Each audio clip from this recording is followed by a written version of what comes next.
my tool tip for today is going to be about drills and impact drivers as well. Really, I was going back and forth in some comments about actually this exact drill right here. Well, to me, it's not much of a drill as much as a demolition tool, and I mean it does drill concrete, but it only accepts these special bits that lock it down, and this switch right here has demolition. This one rotates, and this one basically oscillates and hammers. This one hammers and drills, and this one just drills. And you can spin it. The problem is the only available bits I've been able to find so far are all concrete bits. They have like little feet sticking off the end of the bit, and that's how you know that's a concrete bit generally. And then different flat chisel bits that you can get to demo concrete and things like that.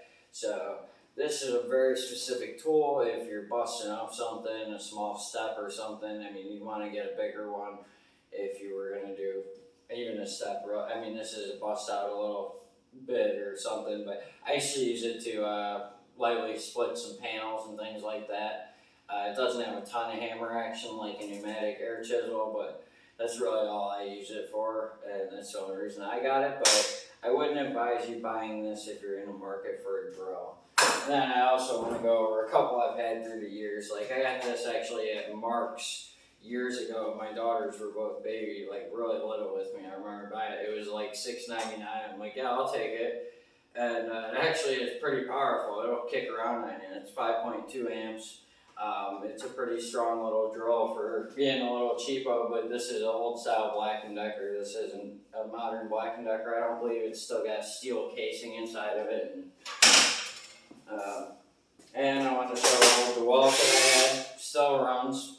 This little old 18 volt, like Ryobi style batteries, but it stinks when it runs. It's got some brushes, and it's really good. And then some different options if you want to run deck screws or you want to use this thing for some drywall. It countersinks screws is the main purpose of having this gun, is to sink screws with that. So when you drywall, you can skim coat the wall without any screw heads catching. And when you're building decks, so people's feet aren't catching on the little screw heads. So this is a pretty specific tool too. It's got a couple of uses, but then you can get all different sorts of actual drills. This is a hammer drill. This is the Cobalt XCR. I love this thing. It's an awesome drill. It's better, more powerful, more options, more comfortable, everything than the Milwaukee brushless, but not than the Milwaukee Fuel. And you get into the, it's a higher price drill, but not that much really. But this thing, it does blow me away. Like I couldn't believe how nice this drill is. This is something I would advise, or even the regular drill and impact kit is a pretty good kit. You can get it with the cabinet free that I own, and it's $150 basically, or the kit itself is $150. So that's a pretty good deal to get the cabinet with it, store your other stuff, and any batteries you end up getting if you get some yard tools in that line.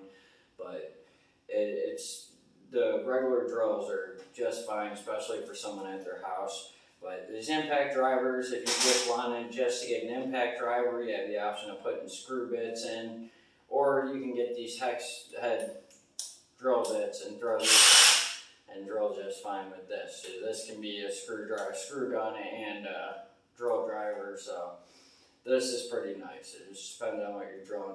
Really, if someone was going to buy one for their house and they had to choose one, I would say get the impact driver and get a nice set of hex-ended drill bits. So just some options for some different ways. And that's my tool tip.